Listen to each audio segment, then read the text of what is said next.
Bonjour à tous, alors on se retrouve aujourd'hui pour un tout nouveau sujet sur ma chaîne qui ne correspond pas vraiment à ce qu'on a pu découvrir jusqu'à présent. Donc je voudrais partager avec vous un peu des astuces pour dépenser moins et aussi consommer mieux au final. Si j'ai commencé à lire un livre, et bien sûr le savoir-vivre, et dans ce livre-là,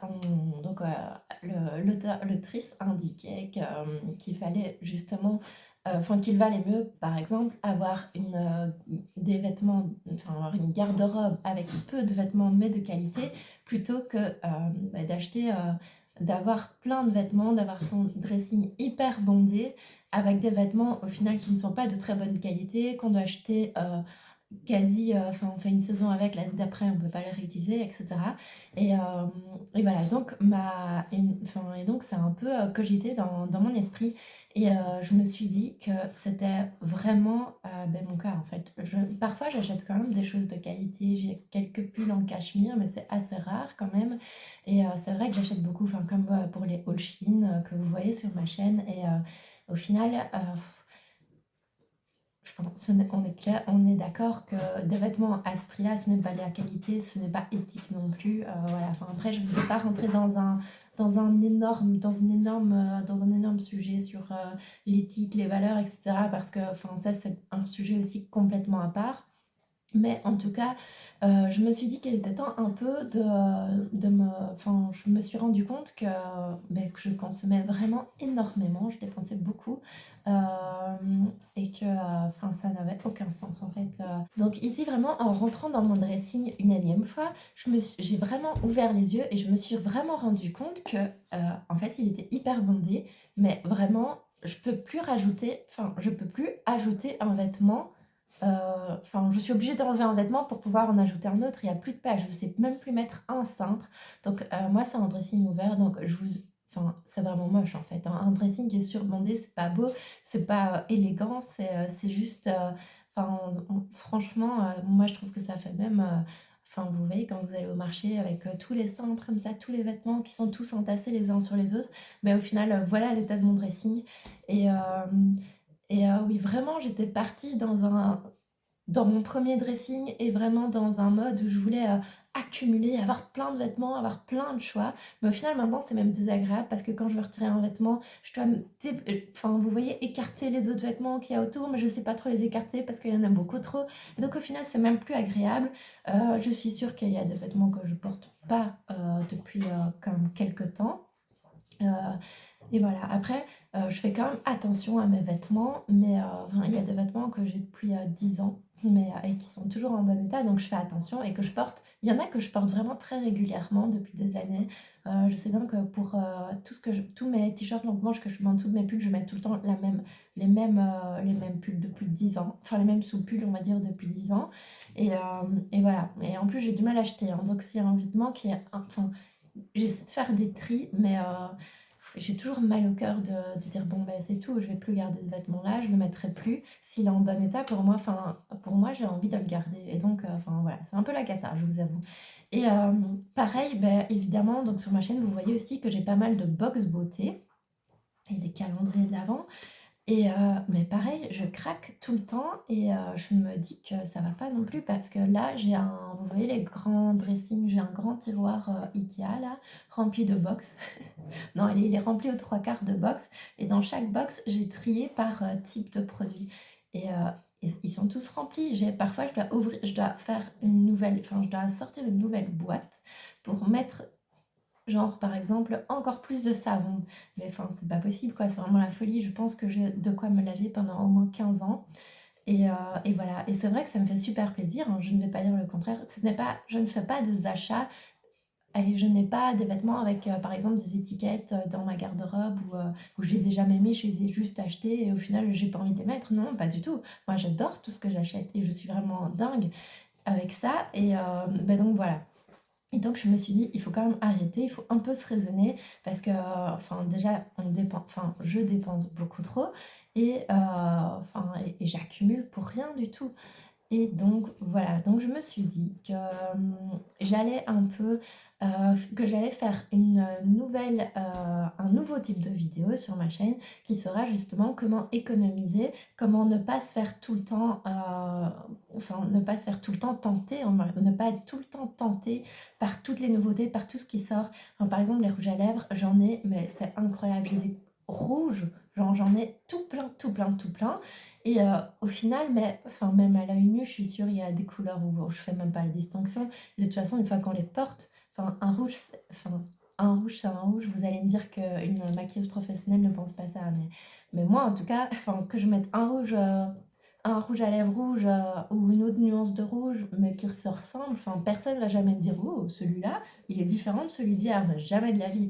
Et, et voilà, et donc au final, bah, j'ai une box complète remplie de rouge à lèvres, pareil. Et maintenant, elle est trop remplie. Donc de toute façon, je sais même plus les voir, je sais même plus à tous les porter. Je suis sûre qu'ils vont tous, normalement, je pense que c'est 2 ans un rouge à lèvres qu'on peut le porter. Ouais, je pense que c'est ça. Donc en fait, je suis sûre qu'il y en a qui sont plus bons, mais je sais même plus quand est-ce que je les ai ouverts. Enfin, vraiment, je suis vraiment dans une surconsommation incroyable. Et donc, ben voilà, je nous ai préparé donc 8 astuces pour consommer moins. Et donc ici, l'objectif sera un peu de vous partager rapidement ces astuces. Et puis au fur et à mesure du temps qui passe, je vais me renseigner beaucoup et essayer vraiment d'adopter une attitude saine par rapport aux achats. Et donc, ben, je vous partagerai au fur et à mesure du temps, au fil du temps, mes astuces pour moins dépenser, pour mieux dépenser. Et donc voilà. Alors, la première astuce ben, que je vous donne et que je me donne à moi-même, hein. Donc là, enfin, je veux dire, si vous commencez avec moi, enfin voilà, on va faire ça ensemble. Vous, donnez-moi vos astuces aussi. Mais je ne suis pas une experte là-dedans. Enfin, vous le savez bien, je pense, avec mes dernières vidéos, vous avez remarqué que je ne suis pas du tout une experte dans il faut faire attention à ce qu'on dépense et ne pas acheter 50 savons pour se laver. Et donc voilà. Donc le premier conseil que je vous donne et que je me donne et qu'on peut tester ensemble, ce sera donc d'abord de faire l'inventaire qui est regroupé avec le deuxième conseil qui est ben, de faire le tri et de redécouvrir un peu, ben, pas uniquement sa garde-robe, mais un peu tout ce qu'on a et vraiment ben, voilà, voir ce que l'on a et quand on se dit ah ça a l'air vraiment bien, je le prendrais bien, mais se dire je vais aller vérifier si j'ai ça c'est valable aussi pour les courses au final, mais je vais aller vérifier ce que j'ai chez moi dans mon inventaire, vérifier si j'en ai besoin, si j'en ai pas besoin, je le prends pas. Donc par exemple, une nouvelle édition limitée Splendist hiver de Blissim, bah voilà, elle me tente évidemment, mais clairement je ne vais pas la prendre parce que je n'ai pas besoin de savon, je n'ai pas besoin de contour des yeux, j'en ai je pense au moins 6, j'en ai 3 ouverts, enfin c'est vraiment n'importe quoi, c'est vraiment de la surconsommation. Et donc, voilà, ben donc c'est vraiment faire le tri et un peu essayer de se raisonner en se disant qu'est-ce que j'ai? Ok, alors techniquement, si j'ai ça, ça et ça sert à rien que je rachète la même chose. Donc ça, c'est les 2 premiers conseils. Donc, l'étape numéro 3, ce sera fuir les tentations. Donc, il faut un peu essayer de repérer ce qui vous donne le plus de tentations et essayer de vous en débarrasser. Donc, par exemple, moi, je sais que les plus grosses tentations que j'ai, c'est par rapport au site Blissim. C'est là où je craque toujours. Et en fait, je reçois des mails en disant ah ben voilà, on a ça comme offre, où on a la nouvelle Spendis qui est sortie, où ils ont toujours des éditions limitées. Alors, qui dit édition limitée dit gros craquage, j'ai trop envie de l'acheter parce que c'est une édition limitée et parce que les produits ont l'air cool. Et voilà. Et donc, la première chose que j'ai fait, que je vais faire, c'est me désabonner ben justement de tous les mails comme ça, dont les mails Blissim principalement, mais de tous les mails qui me disent ah, regarde ce qu'il y a de nouveau, ah, regarde ce qu'il y a de nouveau. Et on peut essayer de juste me contenter au final de ce que j'ai, de ce que j'ai besoin et de me dire j'ai besoin de ça parce que dans ma vie de tous les jours, je remarque que j'en ai besoin et pas j'ai besoin de ça parce que c'est nouveau, parce que je viens de le découvrir et que j'ai envie d'essayer. Donc voilà. Alors, le point numéro 4, ce sera s'entourer d'informations eh bien, de ce style. Donc par exemple, moi, ben, je recherche plutôt ben, pour le moment des vidéos YouTube qui parlent plus de ça, donc avec des influenceuses et des influenceurs qui vont partager plus de choses dans cette optique de consommer mieux, dépenser moins. Et donc, à force de voir des vidéos, eh bien, je vais aussi, enfin ça motive aussi et ça me force à rester dans cet objectif de je dois consommer mieux et dépenser moins. L'astuce numéro 5, donc c'est d'utiliser des produits solides. Alors pourquoi je dis ça? Donc là, c'est plutôt dans le style de, enfin plutôt dans le dépenser moins et dépenser. C'est, enfin donc du coup pour dépenser moins, ce serait plutôt d'utiliser des produits solides. Donc moi je sais que les shampoings souvent ça me va pas, donc j'en teste un de temps en temps. Si ça va pas, ça va pas. Enfin je veux dire, j'ai pas envie d'avoir des cheveux poisseux parce que j'utilise un shampoing solide et que ça me va pas. Et j'ai pas envie. Je sais bien qu'il y a normalement un mois d'adaptation avec les shampoings solides qui ont une certaine composition pour que les cheveux soient pas poisseux. Mais enfin, moi, je fais pas un mois d'adaptation avec des cheveux dégueulasses, hein, clairement. Donc voilà. Mais du coup, ce que je vais dire, c'est que d'abord, première étape, ce sera de vider au fur et à mesure mon inventaire de produits qui est énorme. Et aussi, ça faisait partie du point 1, mais c'est redécouvrir au final tous ces produits parce que je les reçois tous les mois, j'en reçois tellement qu'au final je sais même pas les essayer rapidement, je vous l'ai déjà dit. Et donc voilà, donc je vais d'abord redécouvrir les produits, vous faire des vidéos retour de produits, comme ça vous aurez des infos aussi par rapport à tous ces produits que j'ai reçus principalement dans des box. Et ensuite, écoutez, je passerai de nouveau parce que j'avais déjà eu une petite phase où je faisais ça en parallèle, hein, donc j'étais quand même dans la surconsommation. Et voilà, donc après je passerai aux choses plus naturelles, plus solides. Et donc, enfin, par exemple, un savon solide, je pense qu'il en faut peut-être 2 par an max pour une petite famille de 3 personnes. À mon avis, ça suffit 2 ou 3 grands max par an. Alors que des flacons, au final, vu qu'ils sont déjà mélangés à de l'eau, etc., ben, au final, un flacon, ça fait pas long feu. Donc voilà. Après, c'est vrai qu'il y a le côté plaisir de je reçois une box et une box beauté avec des nouveaux produits qui fait plaisir. Et je pense que le but, ce n'est pas non plus d'arrêter tout et de ne plus se faire plaisir et de dire non, je dois être super strict. Je pense qu'il ne faut pas être super strict, hyper rigoureux, mais essayer de faire des efforts au fur et à mesure. Et c'est ce qu'on verra dans les futures vidéos. Alors, le produit, je suis tellement habituée de dire le produit suivant, mais non, on ne parle pas de produit mais de conseil cette fois-ci. Alors, le conseil suivant, c'est donc de faire une liste. Donc, par exemple, notamment pour aller chez Action. Alors, eh bien, il faut faire une liste des produits dont on a besoin et essayer d'acheter que ça ou se permettre par exemple, se dire, bon allez, je peux craquer pour un article, mais c'est tout. Et, euh, et en fait, moi, je sais bien que je vais pas dans cette optique-là chez Action. Moi, je fais une liste pour dire, bon, ça, il faut surtout pas que j'oublie, mais je suis ouverte à tout le reste. Alors que, en fait, ce qu'il faut, c'est dire, voilà, je m'autorise, par exemple, à aller chez Action une fois tous les X temps. Bah, genre une fois par semaine, c'est un peu beaucoup parce que enfin, forcément, c'est de la surconsommation. Toutes les semaines, on n'a pas besoin d'un nouveau produit chez Action.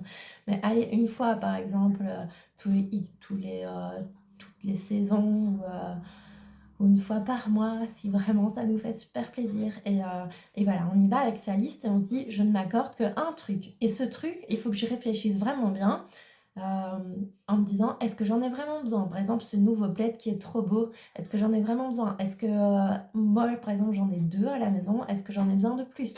Eh bien non, donc je n'en achète pas juste pour faire beau. Et, euh, et voilà, il faut aussi un peu, je pense, se contenter de ce qu'on a et être content de ce qu'on a plutôt que toujours vouloir renouveler, jeter, renouveler, jeter. Et donc voilà. Donc faire une liste, ça marche aussi pour les courses.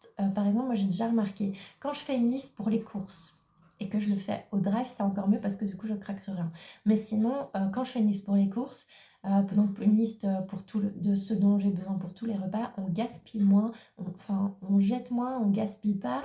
Enfin, on gaspille moins parce qu'on craque toujours sur un truc ou l'autre, bien évidemment, donc il faut avoir mangé avant. Mais ça, je pense que je vous ferai une vidéo à part pour ça.